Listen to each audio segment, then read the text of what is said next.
গোপালগঞ্জের বেদগ্রামে বাস ও মোটরসাইকেলের সংঘর্ষে ৫ জন নিহত হয়েছেন, আহত হয়েছেন অন্তত ২০ জন। দুপুরে ঢাকা-খুলনা মহাসড়কের গোপালগঞ্জ সদর উপজেলার বেদগ্রাম এলাকায় এ দুর্ঘটনা ঘটে। এদিকে নরসিংদী রেলওয়ে স্টেশনে ট্রেনের ধাক্কায় মা ও ছেলের মৃত্যু হয়েছে। পুলিশ জানায়, বুধবার রাতে ঈদের কেনাকাটা শেষে বাড়ি ফেরার পথে ঢাকাগামী কক্সবাজার এক্সপ্রেস ট্রেনের ধাক্কায় দুজন ছিটকে পড়েন। এতে ঘটনাস্থলেই মা ও ছেলের মৃত্যু হয়।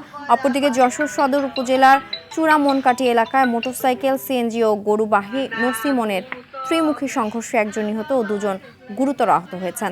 বুধবার রাত 10টার দিকে সদর উপজেলার চূড়ামনকাটি বাগডাঙ্গা ইটভাটার সামনে এ দুর্ঘটনা ঘটে। ঈদের আনন্দ ভাগাভাগি করতে পরিবারের সঙ্গে বাড়ি ফেরার পথে দিনাজপুরের ঘোড়াঘাটে সড়ক দুর্ঘটনায় প্রাণ গেছে ৪ বছরের ২ শিশুর, আহত হয়েছেন ২ মা।